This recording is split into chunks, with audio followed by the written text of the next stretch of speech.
Mga kabayan, mga katambay, kamusta po ang lahat? Si Kamanong po, nagbabalik po muli para po magkomento po sa inyo dito po sa Tambayan mga kabayan. Magandang araw po, tanghali, hapon, gabi, madaling araw po sa atin lahat. Saan man sulok ng ating bansa o saan man sulok sa mundo tayo naroon, maingatan po tayong lahat mga kabayan.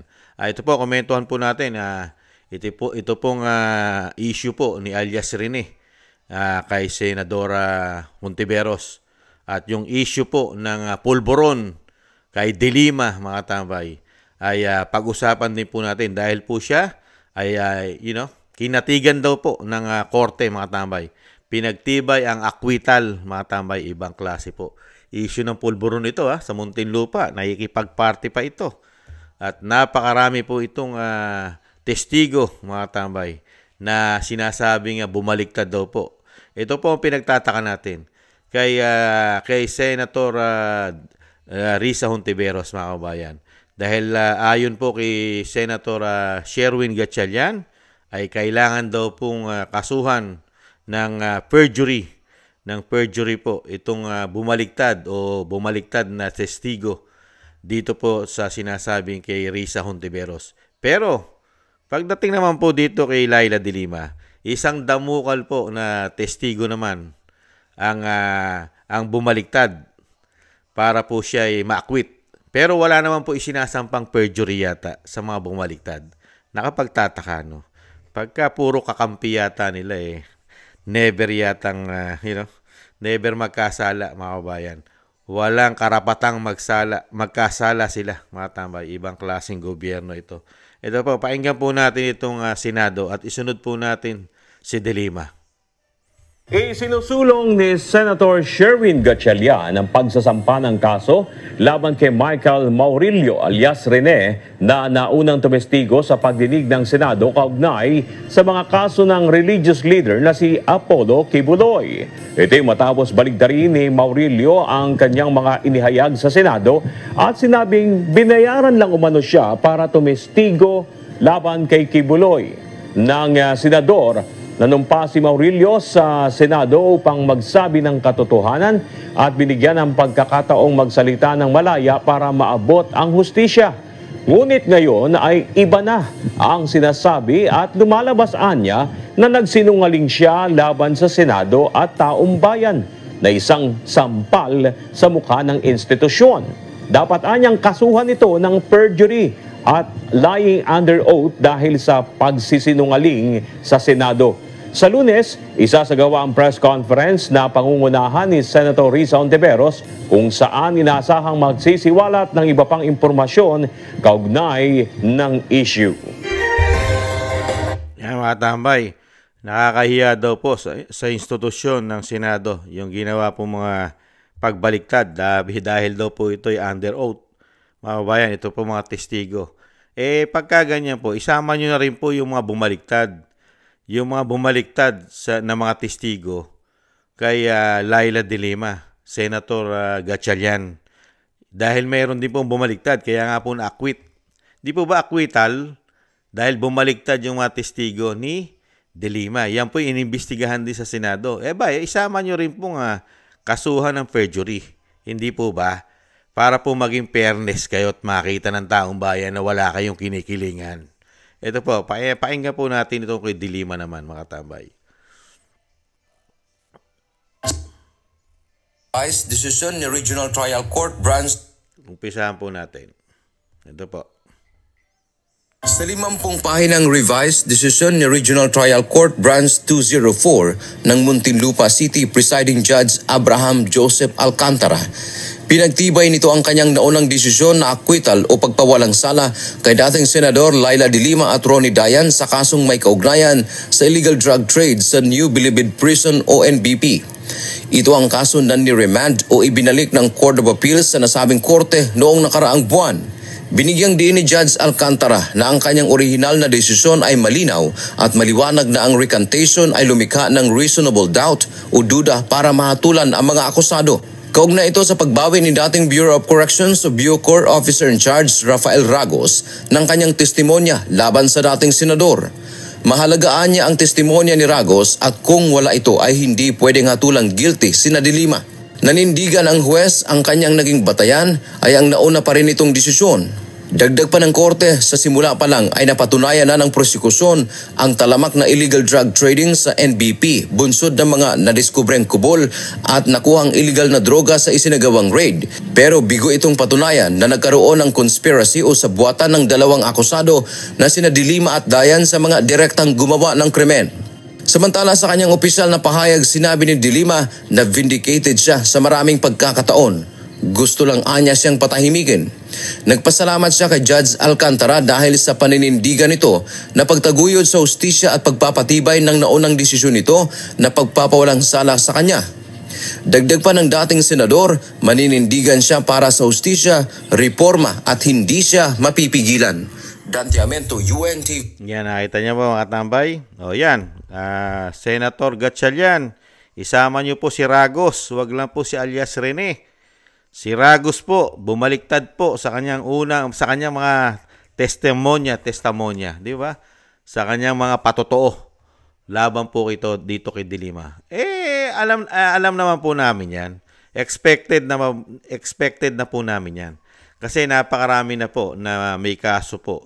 Magmula po nung pumasok ang Binagoong Pilipinas. Talagang nakita namin at nakita ng sambayan ng Pilipino na lahat po ng involved sa pulburon ay nagiging malaya po. Di ba? Nandiyan pa si Kerwin at yung mayor na nagtago ng 7 taon sa ibang bansa. Di ba? Yung taga Iloilo, mabilog po yata yun. At napakarami pa yata na mga drug lord na nakalaya. Hindi kaya? Ganyan po ang Binagoong Pilipinas, mga kababayan. Mas pinoprotektahan po ang mga drug lord kaysa po sa mga Pilipino na mga normal, mga kababayan. Protektado po sila. Ayan po. Yan po yung napag-uusapan lang natin, mga kababayan. Kasi yan ang nakikita natin. Yung sumusog po sa illegal na pulburon, siya pong nakakaproblema sa ating bansa ngayon. Yung sumusog po. Yung gusto po na ang ating bansa ay mailayo sa masamang bisyo, ay siya po ang nagkakaproblema. Pero yung may mga issue ng masasama sa ating bansa, ay siya po ngayon naghahari, mga tambay. Ibang klase po. Ganyan po ang nangyari sa ating bansa. Puro po tayo ngayon nasa kadiliman, mga kabayan. Hindi kaya? Napaghaharian tayo ng mga ganitong klaseng mga tao at ganitong klaseng mga politiko na nagkakaroon po ng kampi-kampihan, mga kabayan.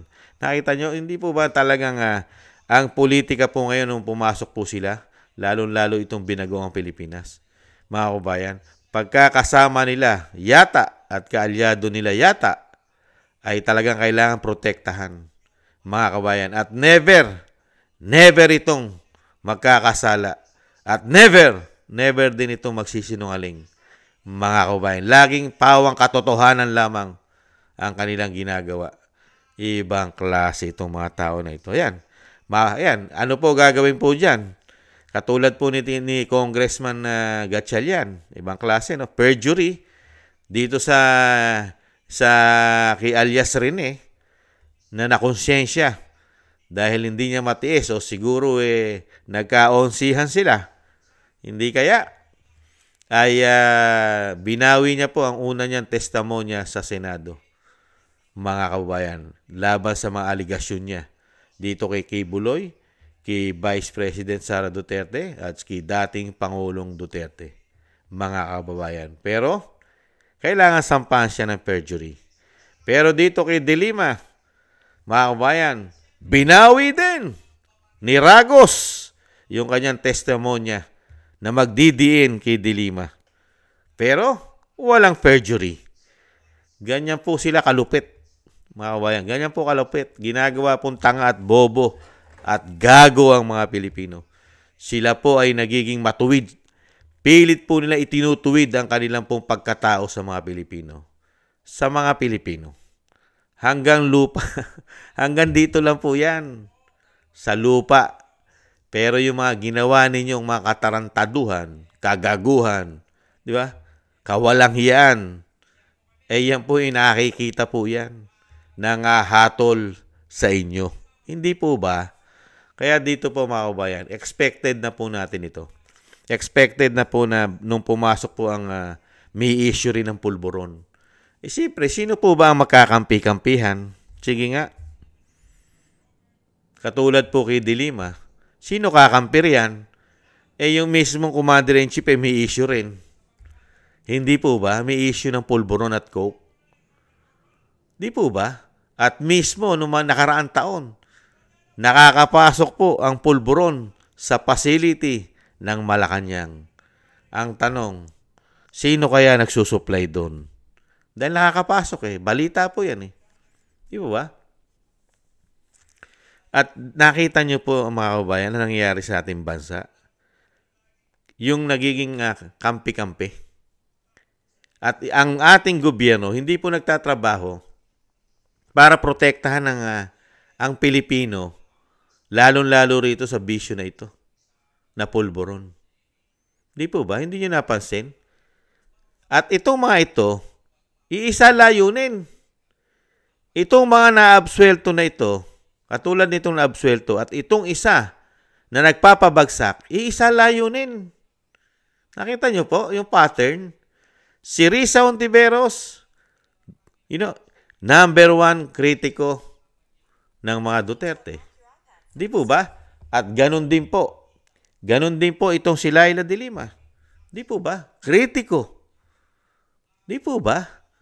At involved sa pulburon. Pagawaan pa ay ang Muntinlupa. Nung panahon siya ay DOJ Secretary. Nakita niyo po ang pattern? Sila halos ngayon ang magkakasama at kailangan magkaroon ng proteksyon sa bawat isa. Hindi kaya? Itong hustisya ng ating bansa ay pumapabor lang po sa kanila yata. Hindi nyo, masyadong obvious, halatain itong mga tao na ito. Hindi po ba?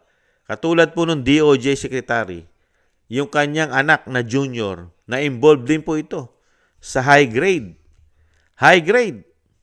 na damo. Di po ba? Absuelto. Napakabilis po.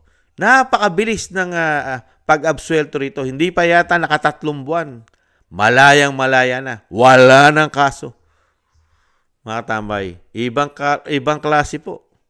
Acquittal agad. Wala. Grabe. Pag po sa bagong Pilipinas o binagong ang Pilipinas, itong grupo na ito, matitino. Kahit masangkot ka sa mga ganitong gawain na napakasama, matitino. Ibang klase. Kailangan acquittal. Yan, pati ito, si Dayan, kasama sa na-acquit ito si Dayan. Samantalang itong dalawang ito, mga tambay, ay magkalaguyo pa yata. Hindi po ba? Si De Lima, pinatulan si Dayan na pamilyadong tao. Hindi po ba? Yung kanyang bodyguard. Kaya po napakatino Yung mga klase na ganitong tao, matitino. Never nagkasala. Kaya nga sinasabi ni dating Paul Duterte, itong mga ito, talagang problema ng bayan ito. Mga salot, di umano. Salot ito. Noong panahon ni dating Paul Duterte, natuklasan po sila Ito po, ba?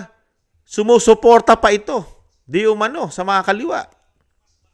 At sila rin po ang nagsampa ng kaso itong mga grupo nila sa ICC na hindi po nila sinasampahan ng kaso sa Pilipinas. Ang sinasabi po ng yung mga silaw sa kanila at yung sinasabing mga kagrupo nila, mga bayan, bakit daw po sasampahan ng dating Pangulong Duterte sa Pilipinas? Makapangyarihan daw. Makapangyarihan. At kaya daw pong tsugiin itong mga magsasampa ng kaso. May natsugi po ba? Katulad nitong si Laila de Lima. Natsugi ba ito? Pinatahimik po ba ito? Sige nga. Meron po ba pinatahimik hanggang ngayon? Bumabatikos. Di ba? At kasama pa siya sa mga grupo na nagdemanda sa ICC, di umano. At kasama pa rin yata siya sa mga plano. Hindi kaya? nakidnapin at padala ang dating Pangulong Duterte sa dahig sa Netherlands, sa ICC. Tapos sasabihin mo, patatahimikin. Meron po ba pinatahimik ang dating Pangulong Duterte? Meron. Meron. Yung mga salot. Di po ba? Yung mga pulburon, yung mga drug lord. Di po ba? Na lumaban. Di po ba? Nakita niyo po, sa panahon ni dating Pangulong Duterte, lahat ng masasama na gumagawa na hindi maganda sa Pilipinas, sa ating gobyerno, salot sa lipunan, ang nagkaproblema. Di po ba? Pero ngayon, sa panahon ng binagawang Pilipinas, ang mga issue na issue ng salot, problema ng bansa, problema ng bayan, ay siyang mga namamayagpag sa ating bansa. Di po ba? Yung nagbigay ng proteksyon ng 6 na taon para maging mapayapa ang mga normal na tao. Di po ba? Ay siya pong pinakulong at pinatapon. Ganyan po yata sila talaga kasasama. At kampi-kampi. Kaya ngayon dito na paghahalata mga tambay. Pagka mahirap ka, katulad po nito ni alias Rene. Si alias Rene po, pangkaraniwang tao, mga kabayan. Kayang-kaya po nilang sampahan o gipitin. Gipitin, di umano. Di ba? Dahil mahirap Pagka mahirap ka, wala ang karapatang magsabi na katotohanan. Hindi po ba? Pag mahirap ka at yung katotohanan na sabihin mo dahil napilitan ka, di ba? Dahil ito yung mga makapangyarihan na to. Makapangyarihan po ito. Hindi po basta-bastang tao ito.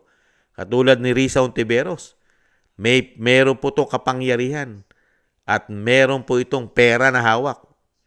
Meron po ito, pera at kapangyarihan na kaya niyang manuhol. Hindi po ba? Dito sa pangkaraniwang tao dahil nga po sa pagpapabagsak, politika, demolition. Hindi po ba? Pabagsakin ng mga Duterte. Hindi po ba? Yan po nakikita natin Etong si alias Rene, ano po kakayahan nito? Di ba? Nagamit po ito ng may kapangyarihan at may pera. Di po ba? Para tumayong testigo. Di po ba? Ito ngayon, nung panahon na ito'y tumitestigo sa Senado, may takip pa nga mukha nito may takip. Pero ngayon, malakas ang kanyang kalooban na ipahayag na walang takip ang kanyang mukha. At napakarami niya po ritong pinaputok. Pati po ang isang general na bagong general ngayon, PNP chief, ay idinawit na rin po niya. Kasama sa mga plano o nagplano, mga kabayan. At marami pang dawit daw dito. Pati sa Malacanang ay dawit din po, mga kabayan. Idinadawit din po ni alias Rene. Nakita niyo po yung malawakan. Ito po ba yung kasama sa plano ng Horus? Di po ba? Ito ba yung plano na pumutok na Horus kaya? At nagkataon lang po ba ito? Kaya dito po, basag na basag po sila mga kabayan. Lalo po rito, halos sabay. Si Hontiveros, pinoprotektahan ng Senado. Dahil yung bumaliktad na testigo, kailangan sampahan ng perjury. Pero kay De Lima, nanumpa, nag-oath na pawang katotohanan lamang ang kanya sasabihin. Ito si Ragos sa Senado.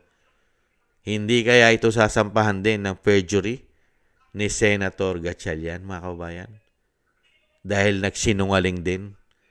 Ayon sa kanya, nagsisinungaling. At nilalagay sa kahihiyan ang institusyon ng Senado. Di ba? Kaya, Senator Gatchalian, kahiya-hiya ka niyan. Pag sinampahan mo ng perjury, si alias Rene. Pero, yung tumistigo kay De Lima, grabe po yan. Pulburon po yan. Muntinlupa, gawaan at nagko-concert pa sila riyan. Di po ba? Nagko-concert. At na-involve po yan sa mga nakakulong dyan. Di po ba? Involved siya riyan. Direkta. Di ba? Yung mga napanood natin dyan na hearing. Di po ba? at napakarami pong lalaki na na-involve po sa senadora. Di po ba? Yan po natuklasan natin, nakita sa hearing na Senado eh. Mga nag-oath po yan, nanumpa po yan, na magsasabi sila ng katotohanan. Yang mga testigo na yan. At pati po yung mga lalaki na na-involve sa senadora. Kasama po si Dayan sa nanumpa riyan. Hindi po ba kakasuhan ng perjury yan? Senator Gatchalian? Napaghahalata po yata kayo. Ibang klase po kayo. Kampi-kampi po pala ngayon. Ang nangyayari sa ating gobyerno ay kampi-kampi. Mga kabayan. Sindikato. Hindi kaya sindikato itong mga ito? Napakarami pong issue, mga kabayan. Ang dapat nga dyan, imbestigahan nyo si Risa Hontiveros. Imbestigahan nyo yan. Dahil yung senadora na yan, may kapangyarihang gumawa po yan ng ganyan. Magbayad ng testigo dahil may kakayahan siya. Di po ba? Hindi po ba dapat imbestigahan si Risa Hontiveros? Si senadora. Siya ang dapat unang imbestigahan. Di po ba? Dahil nga po yung pera at kapangyarihan ay nasa kanya. At nakikita po kung paano po mamulitika yan. Di po ba? Yan ang dapat niyong imbestigahan. Di po ba? Dahil siya yung malaking tao, politiko. At itong si Alias Rene, walang kakayahan ito na para siya'y magsinungaling. Dahil wala siyang kapangyarihan at pera. Kaya nga siya'y nasuhulan. Hindi po ba, Senator Gatchalian? Di po ba? Dahil mahirap lang si Alias Rene. Di po ba? Hindi niyo po ba nalagyan ng logic man lang? Si Alias Rene ay nasilaw lang para magsinungaling dahil sa malaking perang offer sa taong mahirap na katulad namin. Di po ba? Nasilaw! Makapangyarihan ang nanilaw! May pera! Di po ba? Gamit na gamit sa politika ang pera. Di po ba? Wala nga audit yan eh. Dapat nga i-audit ang mga pera nyo. Kung saan nyo dinadala ang pondo nyo. Di po ba, Senator Gatchalian? Di po ba dapat bumuo kayo ng committee? Dahil malaking dagok po ito na merong isang senador na involved. Nanunuhol ng pera. Di po ba yan ang dapat tuklasin? Di po ba? Patunayan. Dapat nga po, protektahan nyo pa itong si Alias Rene. Di po ba? Protektahan nyo na wala ng senador na katulad nito na ginagamit ang kapangyarihan at pera ng taong bayan para manuhol. Di po ba? Hindi yung mismo na. Yung nagsasabit, nagpapatotoo ngayon na merong mga senador o merong senador na ginagamit ang kanyang kapangyarihan, pera ng taong bayan, para lang dito sa sinasabing pang-sariling interes. Di po ba? Politika. Di po ba yan ang tama, Senator Gatchalian? Di po ba? Kapangyarihan, tapos walang kapangyarihan ito. Pero ito pa yung ididiin mo. Di po ba? Dapat nga niyan, para malaman mo katotohanan, di po ba? Lalong-lalo dito sa senadora, na napakatagal niya na pong ginagawa yan, na magtanim yata na magtanim, at magbayad yata na magbayad ng testigo, para lang masabing totoo lahat ang kanyang inimbestigahan. Dapat yan ang unahin yung kalkalin, yung kanyang background. Hindi po ba? Napakarami sinabi ni Alias Rene. Kasama niya sa kondo. Mga kapwa niya binayaran. Pati yung mga testigo sa ICC.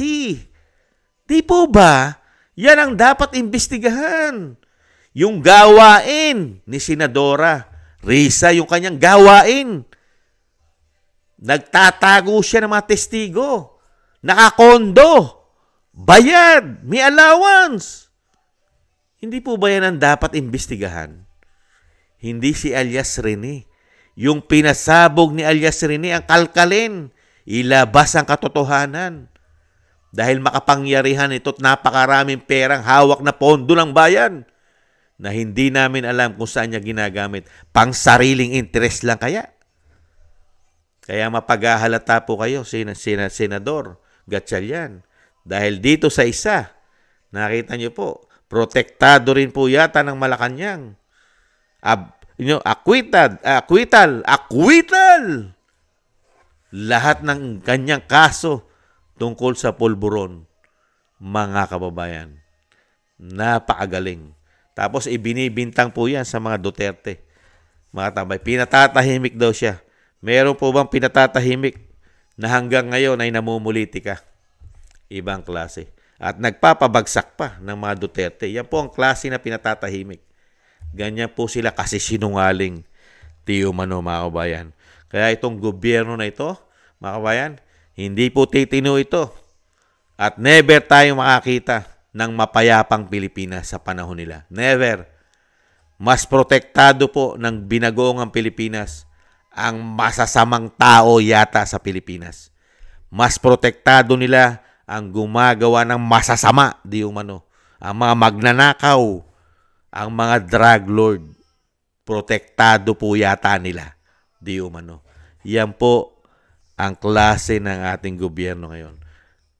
Talamak na korupsyon, pumuputok sa palasyo, isang damukal na issue ng korupsyon. Sa Kongreso at Senado, isang damukal na issue ng korupsyon. Sa Senado, pumuputok pork barrel. 150 billion ang issue ng pork barrel nila. Sa Kongreso, issue ng korupsyon. 2025 national budget, 241 billion ang naisingit nila sa mga blanco. Mga kababayan, sa mga blanco. Nakita nyo po yung issue nila? Grabe. Ito po sa kasaysayan ng bansa. Grabe po itong pagpasok ng binagoong Pilipinas. Sabwatan, kampi-kampi, pera, pulburon, pamumulitika. Yan po ang trabaho po nila. Ng 3 taon nakita natin. Mga pumuputok. Pero ang dapat imbestigahan at kasuhan, yung mga mahihirap. Walang kakayahan. Yan po ang dapat nilang tutukan. Kasuhan ng perjury. Pero yung mga may issue na malalaking tao na may kakayahang gumawa ng masama dahil may kapangyarihan, may power, kaya nilang lusutan. Lahat ng gagawin nilang katarantadungan at kasamaan. Kaya nilang lusutan lahat yan. Dahil may kakayahan sila. Hindi katulad nito ni alias Rene. Wala siyang kakayahan. Buhay lang po niya ang kanyang puhunan. Samantalang itong mga involved sa pulburon katulad ni Dilima, may kapangyarihan na, may power pa, may pera pa. Hindi po ba? Ganon din si Risa Hontiveros. Kaya niyang gumawa di umano na kasamaan. Itong dalawang ito, si Dilima, si Hontiveros, kaya nila di umanong gumawa ng kasamaan at katarantaduhan dahil alam nilang lusutan. Di ba alam nilang lusutan? May pera, power. Di po ba? Nakita niyo po yun? Ganyan po. Dahil nakita natin nagsama-sama sila Di ba? Mga oligarko, di umano. Kasama media. Di po ba? Makakaliwa. Mga magnanakaw na politiko. Di po ba? Mga smuggler, kasama rin yata nila. Hindi po ba? Nakita niyo po? Pati po mga addictus ngayon. Hinahangaan po sila dahil protektado po sila yata. Tuwan-tuwa po. Tuwan-tuwa sila ngayon. Nagdiriwang po sila ngayon. Mga kabayan, lahat po ng tao sa Pilipinas na panatiko ng masasama, nagdiriwang po yata. Yung mga supporters po ng mga masasamang politiko sa ating bansa, nagdiriwang po, mga kababayan. Pero may hangganan naman po yan. May hangganan po ang lahat, mga kababayan. Sa panahon po kasi ngayon, mga tambay, expected na po natin yan. Dahil nakita naman po natin ng 3 taon kung paano po sila magpatakbo ng gobyerno. At kung paano po nila babuyin, walang hiyain, di umano. At pagnasahan ang ating pera, mga kabayan. Ganyan po sila katindi. Yung sinasabing nakabalik sa kapangyarihan, mga tambay, naging ganyan po. Gahaman daw po. Gahaman sa kapangyarihan. Greedy. At syempre, nandiyan pa rin yung pagmamahal nila sa pera. Hindi kaya. Yan po mga tambay, ang ating bansa, mga tambay. Kaya po tayo, bagsak ang ating ekonomiya, ayon sa World Bank. Walang pumapasok na mga turismo. Walang nagtuturis masyado sa ating bansa. Tinalo pa tayo ng Bangladesh. Mga tambay, ibang klase po ang ating turismo, bagsak na bagsak. Walang pumapasok na malalaking investor. Pero, sagana naman po tayo sa pulburon. Yun naman po maipagmamalaki natin sa ating bansa. Nung pumasok po ang binagoong ang Pilipinas, wala man tayong malalaking investor, bagsak man ang ating ekonomiya, marami naman po sa atin pumasok na illegal na pulburon. Nakita nyo po, kahit po sa dagat, naglulutangan po ang mga pulburon dahil nakakapasok po ng malayang-malaya. Kaya nga po sabi ng mga Pilipino, mga katambay, ang pumalit sa investor na ayaw pumasok sa ating bansa, ang ipinalit po at ang pumalit po ay isang damukan na pumapasok naman po na pulburon sa ating bansa. Hindi po ang mga investor ang pumapasok na marami, kung hindi po pulburon. Hindi po ba? Kaya nga po, laganap na laganap ang pulburon at ipinagmamalaki pa nila na marami daw po silang nahuhuli. Paano? Maraming pumapasok eh. At ang tanong, paano naman yung hindi nila nahuhuli? Di po ba? Kaya nga sabi ng mga kababayan natin, mas mura pa ang pulburon kaysa sa bigas dahil po sa dami. At isang damukal po ngayon ang mga addictus. Dumami po mga addictus, kriminal, mga kababayan. Yan po. Kaya po ang ating bansa, mga kabayan, mas dumoble pa sa pagiging narco-politics di umano. Dahil yung mga naipakulong na gumawa ng masasama, mga kabayan, ay lahat po sila ngayon ay malaya na naman. Unbelievable. Dahil ganito po ang ating gobyerno. Maraming salamat po mga tambay. Tiis-tiis lang po tayo. Dahil unang-una po, hanggang ngayon po, nananatili po sa pagkakahimbing, pagkakatulog ang ating mga men in uniform. Yung mga salot ng bayan, di umano, mga tambay, ay hindi po nakikita yan ng mga men in uniform. Dahil po mahimbing po ang pagkakatulog nila, mga kabayan. Mas gusto po nila na ganito po ang ating bansa. Yung ating mga inaasahan na tagapagtanggol, mailagay po sa tamang ating bansa, sa tamang direksyon, mga tulog, mga kabayan. Kailan kaya sila gigising? Yan ang tanong po ni Kamanong. Maraming salamat po mga tambay sa mga nagusto po ng Tambayang Makabayan sa YouTube at TikTok. Ganun din po sa mga nagko-comment, like and share and subscribe. At sa ating po mga subscribers, maraming salamat po mga kababayan. Ingat-ingat po kayo. Mahirap na po ang sitwasyon natin ngayon. Ingat po. Shoutout po sa inyo lahat. At thank you rin po sa mga gusto po ng Tambayang Makabayan at nagbibigay din po ng biyaya sa inyong lingkod. Shoutout po sa mga biyaya. Kina Kingston 123 na Hong Kong, Eric Hershio na Canada, Jake Yahut 4531 ng Maisog, California, USA, Gina Ray Solidides ng Berlin, Germany, Julieta Silona ng Sydney, Australia, si Baby Roman Ate Isa ng Cagayan, Jem Aris ng United Arab Emirates, Jovelyn Watanabe ng Japan, ako si Pilam, Ani Jo, Teodorico Erguisa Jr., si Arpel Villacorta, Wills Bubbles 5697, Rosalina RK Team 888, Michelle Yamaguchi Vlog at si Norma Garcia. Maraming salamat po. Shoutout po sa inyo lahat sa mga biyaya po na inyo pong pinagkakalob. Ingat po kayo, lalo po sa inyong mga paggawa. At syempre po, doble ingat po tayo, lalo po sa ating bansa. Ingat po tayo. At ganun din po mga kabayan, lagi ko pong hiling na pagsamasamahan po natin na isama po sa ating mga dasal at panalangin na maingatan po ang pamilya Duterte, ang Vice President at lalo po ang ating dating Pangulong Duterte na sa kabila po ng kanyang katandaan at mga karamdaman na pinagdadaanan, sana po madugtungan po ang kanyang buhay at mailayo po siya sa kasamaan at syempre po pagalingin po siya sa kanya po mga karamdaman at makabalik po sa lalong mabilis sa ating bansa. Isama po natin sa ating mga dasal, mga kababayan.